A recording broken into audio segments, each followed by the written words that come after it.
تو سوالات آئے ہیں اور جو پوچھنا چاہتے ہیں کارڈلیس مائک ہے یہاں پر، مائک پر بھی آ کر پوچھ سکتے ہیں، بلا جھجھک پوچھ سکتے ہیں۔ یہ آدھا گھنٹہ کے قریب نشست رہیں گی زیادہ سے زیادہ، کیونکہ 3 بجے کے قریب مجھے نکلنا ہے، 4:30 بجے کی چھٹی ہوں گی۔ درگاہ پر چادر چڑھانا کس کا عمل ہے؟ شروعات کہاں سے ہوئی؟ دیکھیے یہ شروعات 600 میں ہوئی ہے۔ حضرت امام ابن الحاج کر کے بہت بڑے محدث اور عالم گزرے ہیں، یہ پہلے شخص ہے اور امام ہے، ان کو سبھی مانتے ہیں، کہ جنہوں نے اپنے زمانے میں فتویٰ دیا کہ اولیاء کرام کی مزارات پر کپڑے کی چادر ڈالی۔ مقصد یہ تھا کہ اس زمانے میں کچھ دین کے ایسے غافل اور دین کے احساس سے عاری ایسے لوگ پیدا ہو گئے تھے کہ جو قبروں کا احترام نہیں کرتے، اور عام مومن کی قبر کے احترام کا بھی حکم ہے۔ حضرت ابن حزم ایک صحابی رسول سنن ابو داؤد کی حدیث ہے کہ وہ فرماتے ہیں میں قبرستان آیا، جنازے میں شریک تھا، حضور بھی موجود تھے، تدفین میں کوئی تاخیر کی قبر کو دی جا رہی تھی، میں تھک گیا تو میں قبر سے ٹیک لگا کر بیٹھ گیا۔ آقا نے مجھے دیکھا تو بڑے سخت جلال میں آج فرمایا حزم ہٹ اس قبر سے، نہ تو قبر والے کو تکلیف دے نہ قبر والا تجھے کوئی تکلیف پہنچائے۔ عرض کہ یا رسول اللہ کیا قبر سے ٹیک لگانے سے بھی صاحب قبر کو تکلیف ہوتی ہے؟ فرمایا ہاں، ایسے ہی تکلیف ہوتی ہے جیسے کسی زندہ کو تکلیف ہوتی ہے۔ پھر آپ نے فرمایا ایک دوسری حدیث میں صحیح مسلم کی حدیث ہے، حضرت ابو ہریرہ کہتے ہیں کہ میں نے اللہ کے رسول سے سنا کہ حضور فرماتے ہیں کہ آگ پر چلنا، آگ کے شعلوں پہ سے گزر جانا، تلوار تیز دھار والی تلوار کے اوپر سے گزرنا میرے لیے آسان ہے، میں اس سے زیادہ شدید سمجھتا ہوں کہ مومن کی قبر پہ پیر رکھ کر گزرے۔ تو جب عام مومن کی قبر کی یہ حرمت ہے اور یہ عظمت ہے تو ولی اللہ تو مومن سے افضل و اعلیٰ۔ تو ابن الحاج رحمۃ اللہ علیہ نے فتویٰ دیا اپنے زمانے میں، اور اس کو سارے علماء نے اس پر اتفاق کیا کہ اولیاء کی قبر پہ چادر ڈالی جائے تاکہ ولی اور غیر ولی میں اختیار ہو جائے، اور ایک یہ بھی پہچان ہو جائے کہ اللہ کے نیک ہے تاکہ ان سے فیض و برکات بھی لے، ان کی قبر کی لوگ زیارت کرے۔ اور اسی پر آج تک عمل آ رہا ہے۔ تو ولی کی قبر پر ایک چادر ڈالنا جائز ہے، عام بندوں کی قبر پر چادر سے منع کیا ہوا ہے۔ ہمارے ایک رواج ہے، میں اس کو سمجھاتا ہوں ناگپور میں، لیکن لوگ ہیں کہ جلدی مانتے ہیں آپ کیا بھی ہوگا مرنے کے بعد سفید چادر ڈال دیا سر، اس سے علماء نے منع کیا۔ عام بندے کی قبر پر، عام مسلمان کی قبر پہ چادر نہ ڈالیں، کیونکہ چادر کوئی ثواب کا کام نہیں، یہ کوئی ثواب کے لیے نہیں معاف کرنا۔ اور یہ بھی جو ہمارے دستور بدل گیا نا، اجمیر میں 3 لاکھ کی چادر، 6 لاکھ کی چادر، سوچتے اس پہ ثواب ہے، اس کا کوئی ثواب نہیں ہے۔ صرف چادر اس مقصد سے ہے کہ ولی اور غیر ولی میں فرق نہیں بتانے کے لیے، چادر دیکھ کے سمجھ میں آ جائے کہ اللہ کے مقبول، اللہ کے نیک ولی ہے۔ جیسے کعبۃ اللہ پہ غلاف ڈالا گیا تاکہ اللہ کے گھر میں اور دوسروں کے گھروں میں اختیار ہو۔ البتہ پھول ڈالنے میں اجر و ثواب بھی ہے صاحب قبر کے لیے بھی، اور جو ڈالتا ہے نیکی کی نیت سے ڈالتا ہے اس کو بھی اس کا ثواب ملے گا۔ اور اس کی حدیث صحیح بخاری کی ہے کہ آقا ایک مرتبہ قبر سے گزرے، 2 قبریں آس پاس کی قبرستان سے گزرے، اور اس سے حضور کا علم ہے کہ پتہ چلتا ہے۔ آپ نے صحابہ کرام سے کہا یہ 2 قبر والے ان پر عذاب ہو رہا ہے، بڑی معمولی گناہ کی وجہ سے عذاب ہو رہا ہے۔ عرض کیا گیا یا رسول اللہ کون سے ان کے معمولی گناہ ہے؟ فرمایا اس میں سے ایک چغلی کرتا تھا، غیبت کرتا تھا، دوسرا پیشاب کے چھینٹوں سے نہیں بچتا تھا، ان پر عذاب ہو رہا ہے۔ پھر آپ نے فرمایا درخت کی کوئی شاخ لاؤ، یہ بخاری شریف کی حدیث ہے، صحیح بخاری میں، درخت کی کوئی شاخ لاؤ، تر شاخ لائے بھی آ کر اس کو 2 حصوں میں تقسیم کیا، چیرا، ایک اس قبر پہ ایک اس قبر پہ نصب کیا۔ فرمایا جب تک یہ تر ہے تب تک یہ ذکر اللہ کریں گے، جب تک ذکر ہوگا ان کے عذاب میں کمی ہوگی۔ اس سے ہمارے علماء نے فرمایا کہ قبر پر پھول ڈالنا چاہیے۔ اس پر ایک بدعقیدہ وہابی صاحب نے بمبئی میں مجھ سے اعتراض کیا تھا، ویڈیو نیٹ پہ ڈالا ہے، مائک پر آ کے سوال کیا کہ آپ جو دلیل دیتے ہیں قبر پہ پھول ڈالنے کی، تو حضور نے پھول تھوڑی ڈالا تھا، شاخ ڈالی تھی۔ میں نے کہا چلیے بھائی ہم پھول ڈالتے ہیں، آپ کم سے کم شاخ ہی ڈال دیا کیجیے، تو آپ تو وہ بھی نہیں ڈالے، تو آپ تو کچھ کرتے نہیں، اب ہم پھول کیوں ڈالتے سنیے۔ حدیث میں اصل میں یہاں تر چیز اور درخت کا ذکر آیا، پھول ڈالنے میں 2 حکمتیں 3 حکمتیں اور بڑھ جاتی ہیں۔ ایک یہ کہ المحرم دنیا میں امام قسطلانی رحمۃ اللہ علیہ، القصائد الکبریٰ میں امام سیوطی، اور الوفا کے اندر امام عبدالرحمن بن جوزی اور بھی محدثین نے اس کو لکھا ہے کہ رسول اللہ جب شب معراج سے تشریف لا رہے تھے، آپ کے جسم اثر سے پسینے کے چند قطرات زمین پر طبقے گرے، اس سے غلاف پیدا ہوا۔ آقا فرماتے ہیں یہ غلاف میرے پسینے سے، حالانکہ سندن یہ حدیث صحیح ہے لیکن فضائل میں مقبول ہے، فضائل میں صحیح حدیث قبول کر لی جاتی ہے۔ تو فرماتے کہ میرے پسینے سے گلاب پیدا ہوا، تم میں سے جو میری خوشبو سونا چاہے وہ گلاب کو سونا۔ شاہ عبداللہ بہتی سے دہلی مدارج النبوت میں فرماتے کہ جب بھی گلاب کو سونو تو رسول اللہ پر درود پڑھو کہ اس کا تعلق حضور کے پسینے اقدس سے۔ اور اسی بات حضرت کو یوں کہا کہ انہی کی بو مائے سمن ہے، انہی کا جلوہ چمن چمن ہے، انہی سے گلشن مہک رہے ہیں، انہی کی رنگت گلاب ہے۔ تو گلاب کا تعلق کس سے ہو گیا؟ رسول اللہ کے پسینے سے۔ اس ایک حدیث کو یاد رکھیں۔ اب دوسری حدیث میں آقا فرماتے ہیں کہ تم جانتے ہو سب سے بہترین تحفہ کیا ہے مومن کا دوسرے مومن کے لیے؟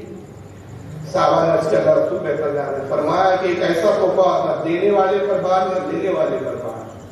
بعض اوقات تحفے ایسے ہوتے ہیں کہ دینے والے کو کبھی بار ہو جاتا ہے، کبھی لینے والے کو بار ہو جاتا ہے۔ جیسے اگزامپل دے رہا ہوں، شادی ہوئی، سسر جی بہت پیسے والے، اتنا بڑا پلنگ دے دیا کہ بیچارہ غریب داماد گھر میں نہیں گزرا، تو دینے والے کو تو بار نہیں ہوا، لینے والے پر کیا ہو گیا؟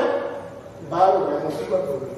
اور کبھی ایسا ہوتا ہے کہ داماد بہت پیسے والا ہے، بہت بڑا مکان ہے، دینے والا بیچارہ غریب انسان چھوٹا سا پلنگ دے دیا، تو دینے والے کو چھوٹا دینے میں بھی بڑا بار تھا، لینے والے کو کوئی احساس نہیں ہوا۔ لیکن آگے کہتے کیا میں ایسا تحفہ نہ بتاؤں نہ دینے والے کو بار نہ لینے والے کو بار؟ حضور ضرور بتایا، فرمایا وہ گلاب کا پھول ہے کہ نہ دینے والے کو بار نہ لینے والے۔ تو گلاب کو سب سے بہترین تحفہ فرمایا۔ تو ولیوں کی بارگاہ ہم جو جاتے ہیں تو سب سے بہترین تحفہ گلاب پیش کرتے ہیں، اس سے بہتر تحفہ۔ اور اس لیے دوسرا گلاب کا انتخاب کرتے ہیں ہم کہ رسول اللہ کے پسینے سے اس کو نسبت ہے۔ اور تیسرا جو اس حدیث کی بنیاد پہ کہ جو درخت ہوتا ہے یا تکتا چیز ہوتی ہے ذکر اللہ کرتی ہے، اس سے عذاب میں کمی ہوتی ہے۔ اب رہا کہ ولیوں کا کون سا عذاب ہوگا کہ آپ ولیوں کی قبر پہ ڈالتے؟ تو بھائی ایسا ہوتا ہے کہ ذکر اللہ سے گناہگار کے گناہ کم ہوتے ہیں اور نیکوں کے مرتبے اور مراتب اس سے بلند ہوتے ہیں۔ اس پر بھی ایک بار اعتراض ہوا تھا بمبئی میں کہ بھائی ولیوں کو تو آپ کہتے ہیں کہ جنتی ہے، آپ کو جنت میں لے جانے والے، پھر کہتے پھول سے عذاب دور ہوتا ہے، قبر پہ پھول ڈالو، شاخیں ڈالو، پھر آپ کیوں ڈالتے ہیں؟ تو میں نے کہا یہ بتائیے رسول اللہ خود کیا ہے؟ خود سرکار صراط مستقیم ہے، سرکاری کو صراط مستقیم ہے یا نہیں؟ بولیے، سرکاری ہے نا وہ صراط مستقیم۔ مگر جب حضور نماز پڑھتے تھے تو کیا یہ دعا نہیں کرتے تھے اہدنا الصراط المستقیم، اے اللہ مجھے سیدھا راستہ چلا؟ ارے رسول ہی تو خود سیدھا راستہ ہے، تو پھر کیوں دعا کر رہے ہیں تعلیم کے لیے؟ تو گلاب کے پھول ہم جو ڈالتے ہیں اس نیت سے نہیں ڈالتے کہ معاذ اللہ وہ گناہ گار ہے۔ جیسے رسول خود صراط مستقیم ہے، حضور کو صراط مستقیم پہ چلنے کے لیے ہدایت کی ضرورت نہیں، حضور ہی کو صاحب ہدایت ہے، خود حضور ہی ہدایت ہے، حضور ہی خود ایمان ہے۔ مگر یہ تعلیم کے لیے بھی، اور جب حضور یہ دعا کرے تو اجر ثواب میں اضافہ ہو جائے، مقام بڑھ جائے، اور ہم جب کریں تو ہمیں اللہ صراط مستقیم پر راستہ کر دے۔ تو اسی طرح جب ولی کی قبر پہ پھول ڈالے تو ان کو ذکر اللہ سے انس ہوتا ہے، ان کو ذکر اللہ سے لطف حاصل ہوتا ہے، ان کے درجات بلند ہوتے ہیں۔ گناہگار کی قبر پہ ڈالا جاتا ہے، اس کے گناہ ختم ہوتے ہیں۔ فاتحہ قوالی کرنا کیسا ہے؟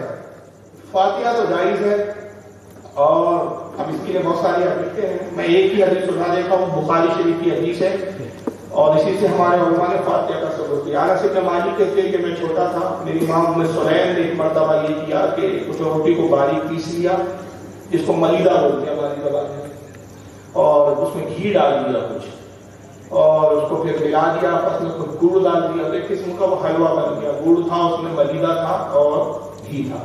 ایک پیالے میں رکھا اور کہا کہ انس جاؤ میری طرف سے رسول اللہ کو پیش کر دینا۔ انس کہتے ہیں میں جو چھوٹا تھا حضور کی خدمت میں آیا، میں نے 70 سے زیادہ صحابہ کو دیکھا، میرے دل میں خیال آیا ایک پیالہ ہے، اور حضور کی عادت کریمہ ہے کہ اکیلے کبھی کھاتے ہی نہیں، سب میں تقسیم کرتے ہیں۔ اگر حضور یہ ایک پیالہ ان 70 اصحاب میں تقسیم کریں گے تو کتنا سا ہوگا؟ ایک آدمی والا بھی نہیں بنے گا کسی کا، تو حضور تو کھا نہیں پائیں گے۔ تو میں جب لے کر آیا تو مجھے کہتے انس کا افسوس ہوا، حضور نے کہا انس کیا لائے ہو؟ کہا میری ماں ام سلیم نے دیا، کہا رکھ دو۔ آقا نے اپنے ہاتھوں کو اٹھایا، انس کہتے کہ حضور نے کچھ پڑھا، اور کمسینی کی بنیاد پر مجھے یاد نہیں کہ حضور نے کیا پڑھا، اللہ کے رسول نے جو چاہا جہاں سے چاہا وہ کہا۔ تو کیا پڑھا ہوگا؟ میں نہیں قرآن ہی تو پڑھا۔ اور اس کے بعد آپ نے کھانے میں برکت کی دعا کی، ہاتھ پھیر دیا، کہا انس پیالے کو ہم میرے صحابی کے سامنے رکھ دیا۔ آپ نے صحابی کے سامنے رکھا، وہ شرما کے کھا رہے ہیں کہ ایک پیالہ ہے، سب کو تو ملنا نہیں ہے، تو انہوں نے کہا کھاؤ کھاؤ، شکم سے ہو کر کھاؤ۔ آپ وہ بھاگتے تھے اور وہ صحابی کھاتا جاتا تھا. آپ کہتے نہیں کھاؤ کھاؤ, رکتے کیوں, ہاتھ کیوں روکتے ہو, کھاؤ. وہ پھر صحابی کھاتا ہے, یہاں تک کہ پیٹ بھر جاتا ہے. کہتے ہیں رسول اللہ اب ایک نوالی بھی مل جائے. دوسرے صحابی کے پیاس پیالا, تیسرے صحابی. انس کہتے 70 صحابہ سے پیالہ گھوم کر رسول کی خدمت میں آیا. حضور نے بھی اس پیالے سے کہا انس اب جو کچھ بچ گیا ہے میری طرف سے اپنے ماں ام سلیم کو دینا. انس کہتے ہیں اس رب کی قسم جس نے حق کے ساتھ رضی کو محفوظ کیا, میں حیران تھا جب لایا تو نالا تھا کہ لے جا رہا ہوں تو دادا ہو گیا, کھانے کے بعد اور دادا ہو گیا.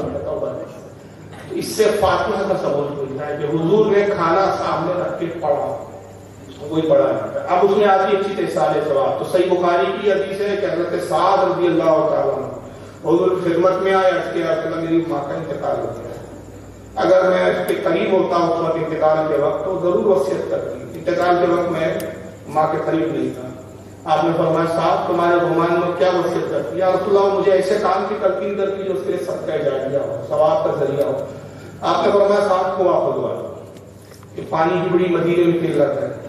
حضرت سعد رضی اللہ تعالیٰ نے کنواں کھدوایا. آقا کو اطلاع تھی, آقا اس کنویں کے پاس تشریف لائے, اس کے ارد گرد برکت کے لیے کنواں طواف کیا, اپنا لحاف کنویں میں ڈالا اور پھر اپنے ہاتھوں کو اٹھا کے کہا اللہم ہذہ ام سعد, اے اللہ یہ ام سعد کی, یہ سعد کی ماں کے لیے. کیا مطلب اس کا ثواب کس کے لیے ہے؟ سعد کی ماں کے. اب اس کنویں سے جتنے لوگ پانی پئیں گے ان سب کا ثواب سعد کی ماں کو پہنچے.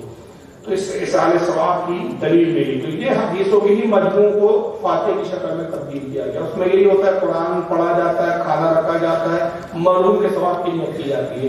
اور ہاں قوالی تو بھائی یہ مشاہد میں اختلاف رہا ہے, لیکن اس پر سب کا اتفاق ہے کہ اگر بغیر مضامین کے قوالی جس میں ڈھول بازی وغیرہ ہو, دف وغیرہ ہو تو سب کے نزدیک جائز ہے.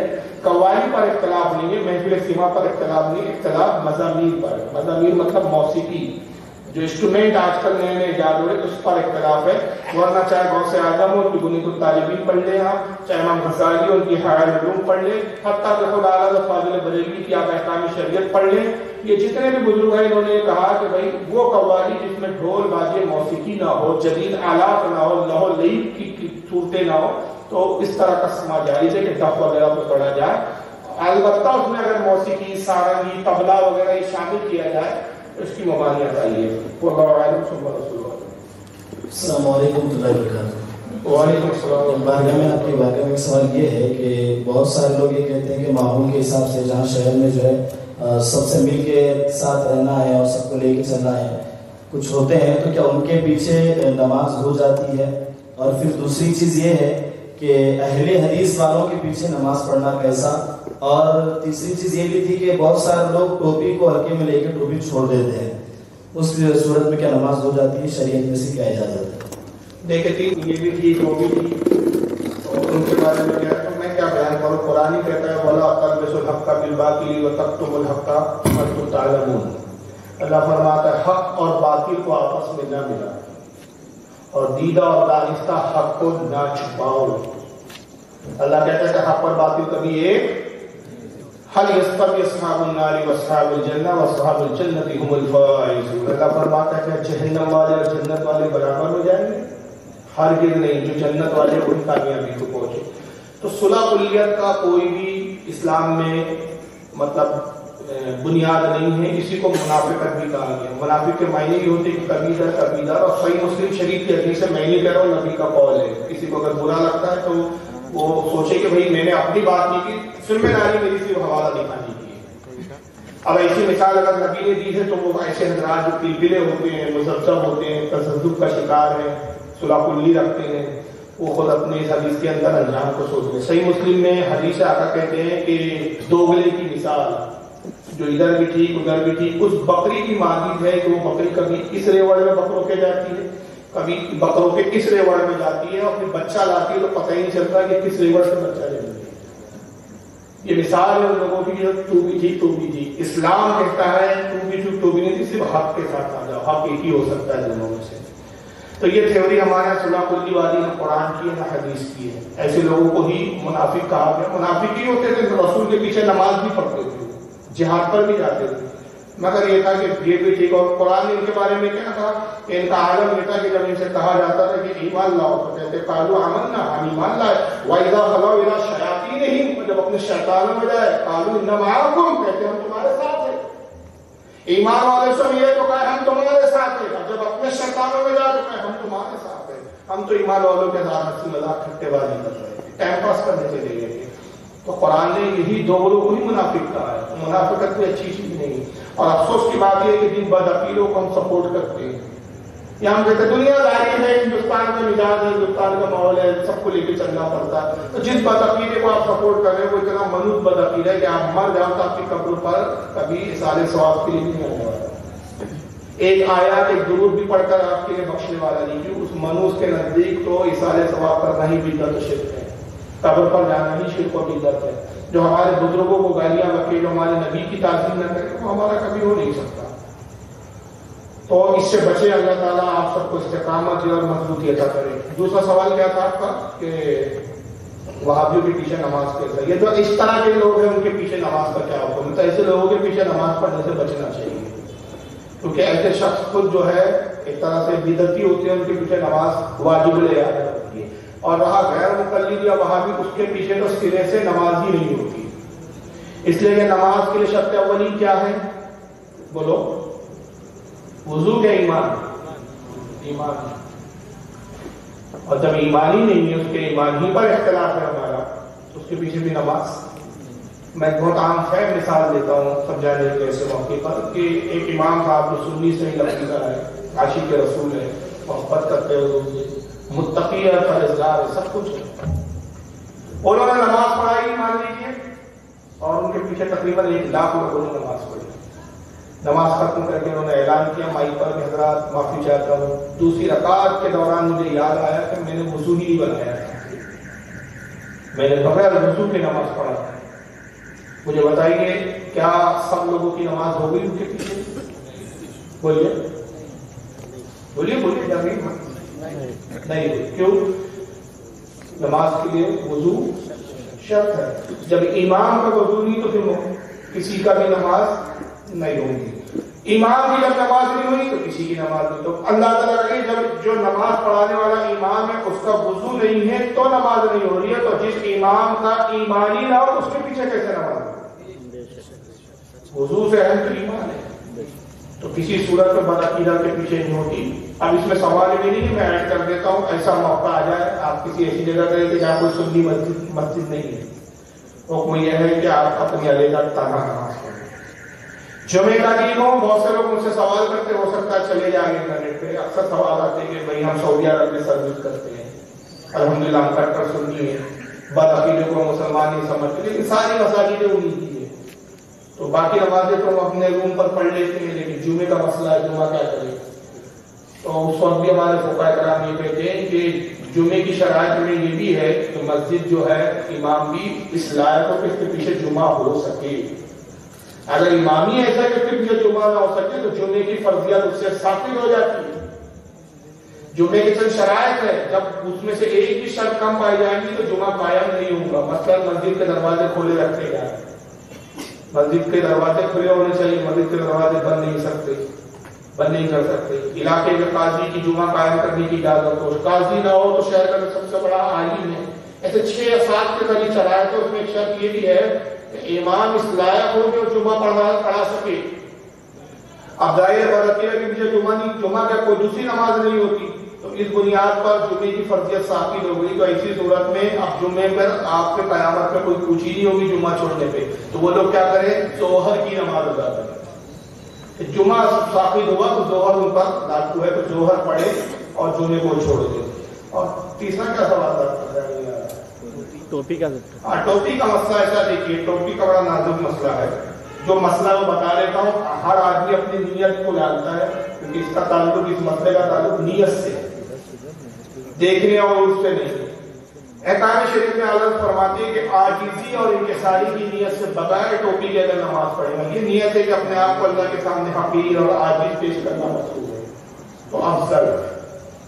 بغیر ٹوپی کی صورت میں نماز پڑھ رہا ہے کہ اپنی بے بسی کا اظہار کرنا ہے، پریشان حال ہے، اور اس صورت میں مسجد میں جا کے نماز پڑھتا ہے کہ اللہ میں دیکھ پریشان حال ہوں، تیرا بے بس بندہ ہو، اس نیت کے ساتھ بغیر ٹوپی کے اگر نماز پڑھتا ہے تو وہ نماز درست ہے، جائز ہے۔ لیکن اگر اس نیت سے ٹوپی نہیں لگاتا کہ ٹوپی کوئی اتنی ضروری نہیں ہے کہ نماز کے لیے ٹوپی پہنا ہی جائے، نماز کوئی اتنی جی ہرشم عبادت نہیں ہے، کوئی اتنی متبر نہیں ہے، اتنی اہم عبادت نہیں کہ اس کے لیے ٹوپی شرطی ہو، ٹوپی ضروری ہو، تحقیراً اگر آپ ٹوپی نہیں پہنتا کوئی شخص تو آپ کہتے ہیں ایسا شخص کافی ہے، اس لیے کہ اس نے نماز کی اہمیت کو گھٹایا. نماز کی اہمیت کو گھٹانے والا مسلمان نہیں. واللہ اعلم ثم رسول اللہ. کیا لکھا ہے؟ کیا فضلت کی ہے؟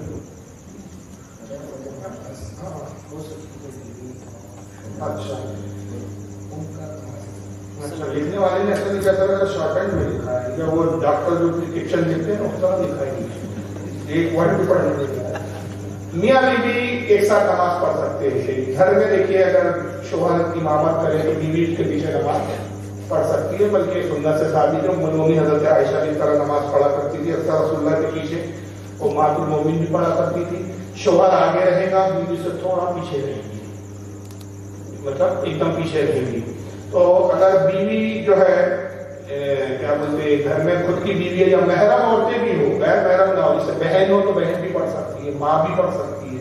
شوہر امام بن جائے، آگے بن جائے، پیچھے عورتوں کی صف ہو جس میں محرم ہو، پڑوس کی عورت پیچھے نہیں. تو بہن آگے آ گئی نا، ابھی جانا آگے آ گئی، وہ دعوت نہیں دے سکتی.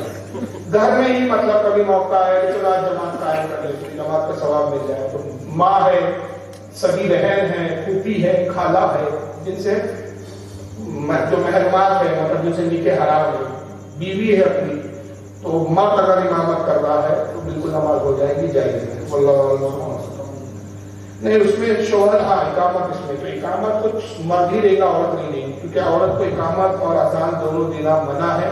حکم یہ ہے کہ پہلے پیچھے کھڑے ہو کے امام اقامت پڑھے گا اور اقامت ختم کر کے آگے بڑھ کر مصلی پہ آئے. یہ طریقہ ہے. بلکہ امام اعظم ابو حنیفہ کے نزدیک امام مسجد میں بھی امام اقامت میں اور خود مصلی پہ آئی افضل. امام اعظم کے نزدیک تو مرد ہی اقامت کرے گا، لیکن اقامت کیسے کہے گا؟ مصلی سے تھوڑا پیچھے آ کے اقامت کہیں گا، اقامت مکمل ہو رہی، آگے بڑھ کے مصلی پر آ جائے گا اور پھر نماز شروع کر دے گا. واللہ اعلم. السلام علیکم ورحمۃ اللہ وبرکاتہ. بہت سارے لوگ جو میلاد کا انکار کرتے ہیں، میلاد کے جلوس میں نہیں آتے ہیں، مگر دیکھا جاتا ہے کہ میلاد کے مہینے میں بہت سارے سیرت کے جلسے بھی ہوتے ہیں، اور زیادہ تر اسکولوں کے اور کالجز کے بچوں کے ذہن میں یہ بات ڈال دیتے ہیں کہ سیرت کی باتیں بہت ساری ڈال دیتے ہیں، مگر میلاد کے جلوس میں شامل نہیں ہوتے اور نہ میلاد کے فاتحہ میں شامل ہوتے ہیں. تو اس کے بارے میں مطلب سیرت کے جلسے وہ کرتے ہیں، یہ بولنا چاہتے ہیں. بہرحال دیکھیں میلاد میں سیرت بھی بیان ہوتی ہے، عظمت بھی بیان ہوتی ہے. انسان کی فطرت ہے کہ جس کی عظمت دل میں بیٹھی اسی کی سیرت کو اپناتا ہے. جب تک عظمت نہ ہو اس کی سیرت کو اپنا، آپ صرف سیرت سناتے رہیے اور اس سے کوئی عقیدت کا تعلق ہی نہ ہو تو پھر وہ سیرت بھی اپنائے گا نہیں. تو سیرت اپنانے سے پہلی شرط ہے کہ عقیدت و محبت. میلاد کی محفلوں میں ہم محبت پہلے بتاتے ہیں تاکہ نبی جب محبت ہو جائے تو ہم سیرت بتائے یا نہ بتائے وہ خود جستجو کرتا ہے کہ جس سے میں محبت کرتا ہوں اس کی سیرت کیا ہے. اچھا یہ سیرت کے نام پہ بتاتے بھی کیا ہے؟ کم وقت ہمارے نبی جا رہے تھے، بڑھیا کچرا ڈال دی، ہمارے نبی بددعا ہے. حضرت صلی اللہ علیہ وسلم غزوہ احد میں آئے، پتھر مارو کشتی کی، تاریخ میں نہیں سیرت بتاتا لو میرے حضرت کے جنگل پتھر یا رسول اللہ ابھی آبادی کو تباہ مار دیا میرے نبی دشمن ہے وہ. یہ سیرت. اب یہ سیرت نہیں ہے، ایسی سیرت تو گاندھی میں بھی ایک گال کا مارو دوسرا گال دیتے. کئی لوگوں میں ایسی سیرت تھی، یہ سیرت نہیں ہے. سیرت تو یہ ہے کہ جان کے تو پڑے کرتے. سیرت مصطفیٰ یہ ہے کہ انہیں کا اشارہ کرے تو سمجھ پڑے. یہ جو سیرت کو بتا رہے ہیں کوئی مار دیتا تھا، کچھ نہیں بولتے تھے، یہ معلوم ہوتا ہے کسی بااختیار نبی کی سیرت نہیں ہو رہی. ایک مظلوم، ایک غریب، ایک بے بس، ایک کمزور انسان کی سیرت ہے. یہ ہمارے نبی کا اخلاق ہے، سیرت نہیں. اخلاق اور ہوتا ہے، سیرت اور ہوتی ہے. ان بیچاروں کا بھی اخلاق اور سیرت کا ہی فرق نہیں ہے. سیرت یہ ہے مصطفیٰ کی یہ کنکریوں کی طرف اشارہ کرے تو کنکریاں کلمہ پڑھیں. سیرت ہے، یہ سیرت کسی نبی کی معاف کر دے یا اللہ تعالیٰ نے قرآن میں سیرت نہیں فرمایا، اخلاق فرمایا. انک لعلی خلق عظیم. اے محبوب آپ کی خوب آپ کا اخلاق بہت عظیم ہے. ایک سوال آیا ہے کہ ایک مرتبہ حضور صلی اللہ علیہ وسلم عبادت کر رہے تھے کہ آپ کی طرف نور تاری تھا، تب حضرت عائشہ نے کمرے میں آپ کو دیکھا، تب آپ نے عائشہ سے فرمایا کسی کو نہیں بتانا. ایسی کوئی روایت میری نظر سے نہیں گزری. اور اس کا غیر مقلدین کہتا ہے کہ جب عائشہ سے حضور نے کہا بتانا نہیں تو روایت ہم تک پسی پہنچی. تو یہ خود جھوٹ گڑ رہا ہے. ہمارے اہل سنت میں ایسی کوئی روایت ہے ہی نہیں، بلکہ ہمارے یہاں کیا روایت ہے الخصائص الکبریٰ وغیرہ دیگر کتابوں میں کہ حضرت عائشہ کہتی کہ ایک مرتبہ میں رات کی تاریکی میں چراغ کی روشنی میں کپڑے سی رہی تھی. ایک ہوا کا جھونکا آیا اور چراغ گل ہو گیا، ہڑبڑاہٹ میں سوئی نجات سے گزری اور میں اندھیرے میں سوئی تلاش کر رہی تھی کہ تبھی آقا صلی اللہ علیہ وسلم حجرہ پاک میں داخل ہوئے. مسکراتے کہا اے عائشہ کیا ہوا؟ جیسی آپ مسکرائے آپ کے دندان مبارک سے نور ظاہر ہوا اور اس کی روشنی میں نے سوئی کو پایا. سبحان اللہ. یہ حدیث ہے. اے عائشہ بتانا نہیں، یہ سب الفاظ کوئی حدیث میں ہے نہیں. وہاں بھی پہلے حدیث خود گڑھتا ہے اور پھر کہتا ہے ایسا ہے تو ایسا کیوں. ابھی ہم نے کب کہا، یہ پہلے بتا جیسے جرجیز گڑھتا ہے کہ کتاب آتی ہے سیرت غوث پاک، اس میں غوث پاک نے اللہ سے کہا اس میں ہے کہ مجھے آسمان دکھا، ایسے بنایا. پھر اللہ غوث پاک کو آسمان میں لے گیا، پہلا آسمان دکھایا، غوث پاک نے کہا بہت اچھا بہت ٹھیک، دوسرا تیسرا چوتھا چھٹے آسمان کو جب غوث پاک کو اللہ لے کر پہنچا اللہ کا پیر پھسل گیا، اللہ گرنے لگا، چوتھے آسمان پر آیا، غوث پاک نے اپنے دائیں ہاتھ بڑھایا، جب وہ گرنے سے بچا لیا. اس دن سے ان کا نام پڑ گیا دستگیر. اسی لیے یہ سارے سنی بدعتی بریلوی یہ غوث پاک کو اس سے دستگیر بولتے ہیں. 12 سال سے پوچھتے آ رہا ہوں خبیث کی اولاد کس کتاب میں واقعہ لکھا دکھاتا ہوں کیا کہتے ہیں. تو پہلے یہ واقعہ کھڑتے ہیں کہ دشمن کی چال ہوتی ہے اور پھر اس کا پروپیگنڈا کرتے ہیں. وہ یہ انگریزوں کا ایک اصول تھا کہ جھوٹ اتنا بولو کہ کچھ عرصے بعد کوئی صحیح کرے. تو یہ اس طرح کے جھوٹ گڑے جاتے ہیں جو کہ ہمارے یہاں اس طرح کی کوئی روایت ہونے سے نہیں ہے. واللہ عالم سبحانہ رسول عالم. کیا دیوبندی وہابی اور اہل حدیث کی اذان کا جواب دے سکتے ہیں؟ اعلیٰ حضرت کے نگاہ میں ان کی اذان ہے، اس کا جواب دینا واجب ہے. احترام کوئی خاموش ہو جائے کہ بھائی کلمات اللہ کے ہیں، اللہ کی تعریف و توصیف کے کلمات ہیں تو الگ بات ہے، لیکن اگر کوئی جواب نہ دے، گفتگو کرتا رہے، خاموش نہ رہے تو اس پر کوئی حد نہیں. بلکہ علماء فقہا کا اس پر بھی اختلاف ہے کہ لاؤڈ اسپیکر سے اذان آتی ہے اس کا بھی جواب دینا لازمی ہے یا نہیں. تو علماء کا ایک بڑا طبقہ یہ اس طرف گیا ہے کہ جو لاؤڈ اسپیکر جس میں اشرف علی تھانوی بھی ہے دیوبندیوں کے، ہمارے علماء اہل سنت بھی ہیں، دیوبندیوں کی بھی طرف سے کچھ علماء ہیں کہ جو لاؤڈ اسپیکر سے اذان آتی ہے اس کا جواب دینا واجب نہیں، اس لیے کہ وہ مشینی آواز ہے، اصل موسیقی کی اذان کی آواز نہیں ہے. پھر ہمارے علماء میں ایک طبقہ وہ کہتے ہیں کہ جہاں تک اصل آواز آنے کا مطلب وہ ہوتا ہے تجربہ، اگر بغیر لاؤڈ اسپیکر کی اذان دے تو کتنی دور تک اذان آئے گی، تو اتنی حدود تک اذان کے ٹائم خاموش رہنا، اس کا جواب دینا واجب ہے. اور ان حدود سے آگے لاؤڈ اسپیکر سے جو آواز آ رہی ہے وہاں پر اگر کوئی اذان کا جواب نہ دے تو اس پر کوئی حرج نہیں، کوئی گناہ گار نہیں. اگر البتہ وہ خاموش رہے اذان کا جواب دے تو بہتر ہے، نہ جیسے کوئی پکڑ نہیں ہے. لیکن وہابی کی اذان کا جواب دینا کوئی لازم نہیں ہے، ہم کا جواب دینا. واللہ اعلم ثم رسول اللہ.